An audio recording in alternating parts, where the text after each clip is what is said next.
Do you touch the trophy or do you not touch the trophy? Let's dive down that rabbit hole.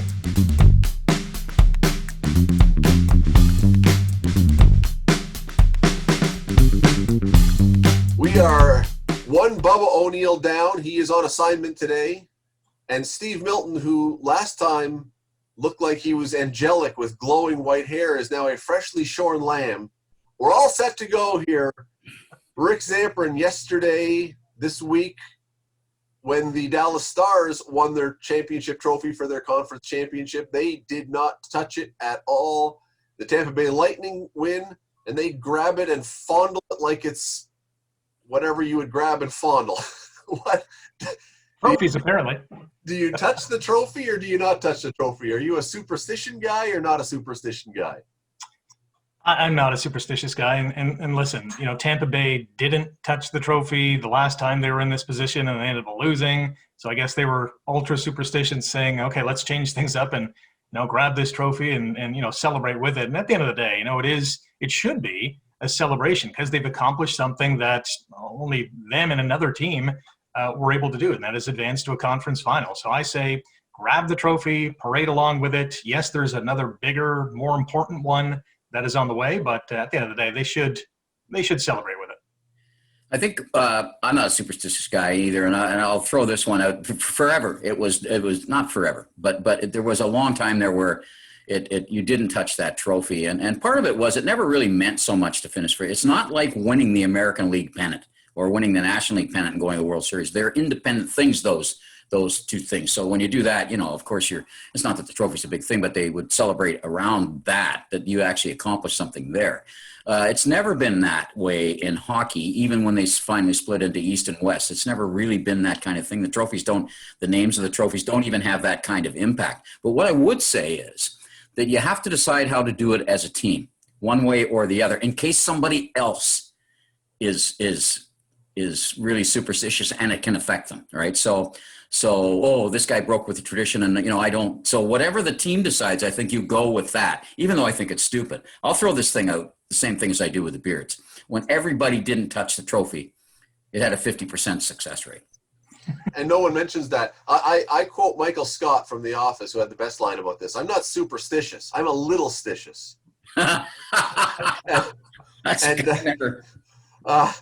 Look, Rick points out the funny part about this is we're talking about Tampa not being superstitious because they went and grabbed the trophy. But as Rick makes the great point, last time they didn't touch the trophy and didn't win. So really, they are being superstitious by touching the trophy because they're trying to change up their this time and doing something different from what they did the first time. So it really is just an extension of superstition. Other teams have done it. I think Detroit or somebody did it one time, but I can't remember who. But it was so obvious that it almost was talked about, don't you think? It was so obvious that they did it, that it almost felt like, either somebody decided to do it, and there's Stamkos like holding the thing like it's, like a baby child, right? So it's. The Kansas City Chiefs proved last year. They grabbed the Lamar Hunt trophy after winning the AFC Championship, and they didn't care. And really, it doesn't matter to a hill of beans. It doesn't have any impact whatsoever on a best of 7 Stanley Cup final or a Super Bowl championship. I think it's more of a media thing than anything. But hey, some of the guys are really superstitious. They know that's not the trophy that they want to parade around with, so they just forego that celebration. Well, yeah, if you ever walk through one of those dressing rooms and see some of the underwear that the same guys have been wearing for quite a while, so it's not quite as bad as it once was, but it or the logos on the floor. That's the worst. I've done it accidentally one day, wasn't realizing what I was doing, and stepped on a logo in the middle of the dressing room because I was walking backwards, and man, you would think that I had just taken a can of mace and sprayed their grandmother in the face. That one really doesn't work. We spoke of that a little while ago in the Ottawa. I was talking about the Ottawa dressing room when they were. They made a good run in the playoffs the one year, and of course all those years against the Leafs. Their logo on the rug, it takes up 2/3 of the middle of the dressing room. Mm-hmm. So now you're trying not to once you see somebody get called on, now you don't want to be called out. You're not believing with a superstition. You just don't want to change the direction of where interviews are going to go, right? Yeah. So these guys are looking for any reason not to talk about what they really should be talking about, which is the game coming up. So you're crammed in a playoff into this little space outside the logo. A player could have got hurt. what I don't understand is, I mean, sports is different. I understand it's different from normal life, but there are lots of different businesses, professions, job, whatever you want to call it, that I mean, still have some element of good fortune or good bounces or the kind of things that you look to superstition to help you with. And yet sports, I don't see business people, you know, touching their door mantle 3 times or something, or putting on their pants the same leg first every day or something.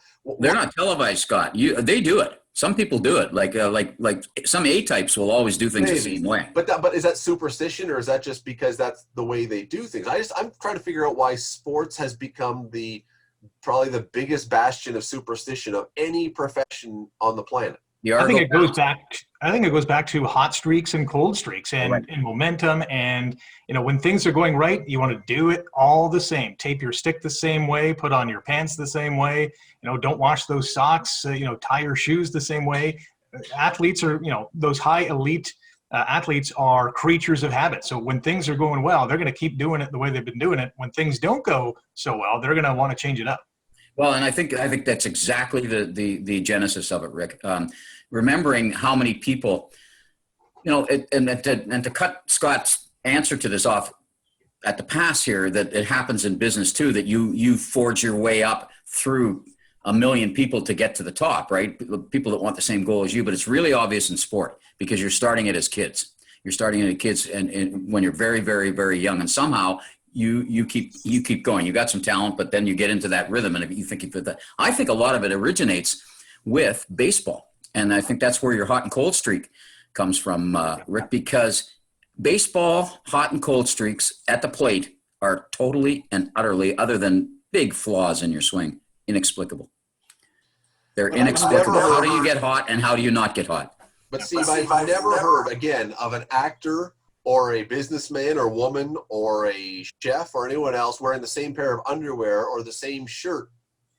I think you'd see chefs doing it. I think you'd see some chefs that at the high level do things pretty, that's my guess. I haven't really heard, but I bet there are stuff. They're just not televised, right? And I wouldn't be surprised if there's actors or CEOs that, their mindset is the same every time they do a certain task or they approach it a certain way. And it's maybe not as, obvious to us or anybody else that they're doing, a particular task the same way all the time. And when things don't go right, they're changing the way they're doing that task. So I'd be interested to see, a high profile actor or actress or a CEO come out and, admit to that. But I have heard of it in the business, and I can't remember where I heard this somewhere.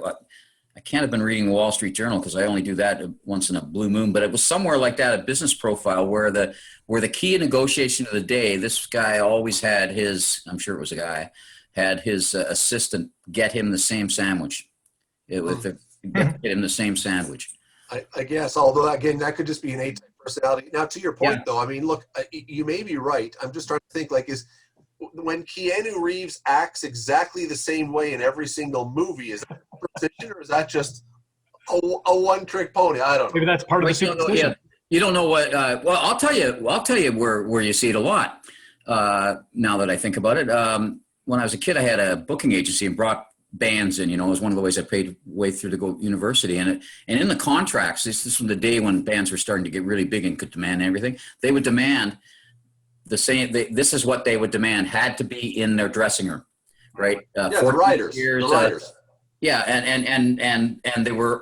My guess is they were the same every place on the tour. 17 avocados, 4 kiwis, blah, blah, blah, 11 of this kind of beer, 12 of the other kinds of things. So listen, while we're on that and not touching the thing, what do you think about this final? I mean, I'm so glad you finished that sentence, Steve. Yeah. The last thing we want is for this video, for something to go wrong and for us to right after you said, speaking of not touching the thing, flat screen. Yeah. This is Gary Bettman's ultimate all-time dream, isn't it? This is, if I'm not mistaken, correct me if I'm wrong, guys, this is the first all-Sun Belt final. Am I right about this? Yeah, Gary's been putting his pants on the same leg at a time. All the time, yeah. And here it is. If you're a New York investment banker, you're going to get a team, and it's going to be somewhere in the South. You're right, so Gary Bettman gets his Southern Sun Belt. You lose New York. Yeah. But it has to be done in the most northernmost rink in the That's hilarious. Yeah. away from those Yeah. bases. So it's a bit of this, bit of that. Yeah, it's hilarious. It's and these are also the first two Sun Belt teams that won the Stanley Cup. I think, right? Dallas was the first one. Correct as well. Yeah. And then in Tampa when they on the great Dave Vanderchuk captain year, right? Mm-hmm.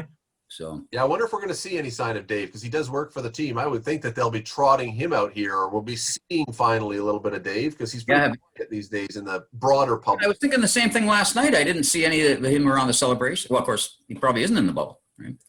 That may be too. But okay, so let's just take a second here before we wrap. We won't go too deep into this. You do have two teams that we don't see a whole. We see a lot of Tampa. That's not true. We see a lot of Tampa around here because they're in the division with the Leafs, but we don't see a ton of Dallas, and that's probably going to make all three of us a little leaning towards, I would guess, Tampa just because of familiarity. But I mean, who do you favor in this one right now? I mean, I'm reading a lot of people saying Dallas is the favorite. I find that very hard to believe. Well, Dallas knocked off a very good Golden Knights team and did it with relative ease. And Tampa's, a little banged up, especially Braden Point, one of their best players. But, when you look at what we see on paper, Tampa has, I think, most of the check marks. Vasilevsky in net is, he's got to be better than Khudobin, even though Anton Khudobin has played lights out in this playoffs. You look at the skill players, and then Dallas has a lot of them with Jamie Benn and Tyler Seguin and Radulov, and the list goes on and on. But I think Tampa has the edge there too with Kucherov. And if Stamkos can play, although I think there's a lot of doubt around that, Tampa's got a lot of offensive talent, and they both have great defensive units, both well coached. I'm going to go with the more rested team. That's the Dallas Stars. I think they get it done. I feel that Dallas, Rick, and I agree with all of your points. The first point I will make is if Tampa wins this thing without Stamkos and without clearly a couple of the best guys not going at high gear, although we don't know how many guys in Dallas are sort of semi-hurt too. This is an incredible achievement if they win this without Stamkos. But Dallas reminds me a lot of the last time they won the Cup. Very similar type of thing. They're getting that same kind of goaltending that they got from Balfour. A bunch of guys that are sort of 6 to 12 on the depth chart that aren't top six are performing really well, like they used to play when they went and got those kinds of guys. They play that tight checking kind of game, and their better stars are playing like better stars, and they got some really good kind of veteran leadership. And then it'll be interesting to see if this just might come down to some coaching, although I don't know how. It's that defensive play of Dallas. I want Tampa to win because of the kind of game they play. Here we go. Try and stop this. Yeah. Well, that's the Leafs. That's why the Leafs. That's the Leafs, except they don't have a Victor Hedman and they don't have a Sergachev. That I think that, again, if we're going to talk about superstition and stuff, the fact that without talking to each other, all of us showed up today wearing what combines to be the colors of Tampa Bay means it's got to be them. And like I really think Tampa Bay is going to win this thing. I've thought that since the start of the year. After that embarrassment last year against Columbus in the first round, I just thought they were way too good a team for that, and they were going to be just impossible to get out this time because they just have they feel it. They feel it. And they've shown that they learned their lesson from that. Unlike, not to bring the Leafs into this, but unlike the Leafs that seem to never learn their lesson in the playoffs, Tampa seems to have taken a slap to the face and taken it to heart.